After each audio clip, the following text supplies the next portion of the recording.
So the third one is the learning path adjusted by age or level. So when you put siya is ang ABC Mouse is intended na po sa early childhood learners. So kadili po, ganang pwede naman makasog ng kwan ng mga ay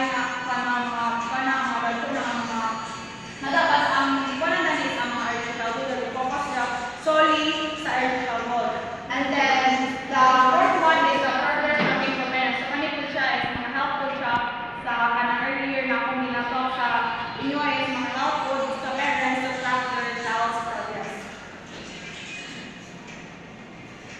So the next slide will be discussing by today. So today I will show you how to use ABC Mouse website. So step 1, sign up. So we all know that when it comes to a website, ang ating yung first button is we search it on Google. So ato ka sa Safari or Google or kung Android user ka, dito ka sa Google.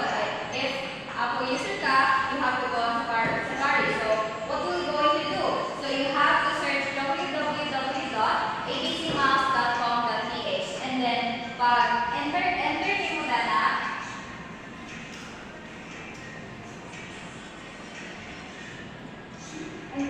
mo din siya ang gawas. So pag enter mo sa abcmouse.com, mo din siya ang gawas and then yung next button. So you have to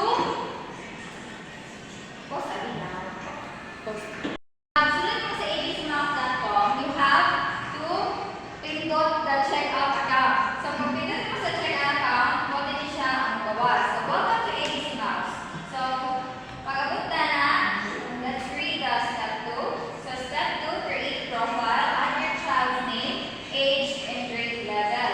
So before mo i-add ang name and grade level sa mo anak, dili sa please enter information below to check on abcmouse.com. So dili sa select your state, select your library card number, and library pin. Sa select your state, you should select kung asa ka nagpuyo. For example, ang iyang ibutang ay sa California. Kasi California mo siya nagpuyo. And then next is select your library. So kay sa California mo siya, pag once mag-login ka sa website sa abcmouse.com, mangita ka library nga connected sa abcmouse.com. But based on some research, mostly good na abcmouse.com connected is narin na siya sa line na. So wala ka siya dito sa Philippines. And then pag-atin mo dito sa library, ngayon ka o card or pin number sa librarian. Ngayon kasi excuse me ma'am sir, do you have a card or pin number? Kaya mag-enroll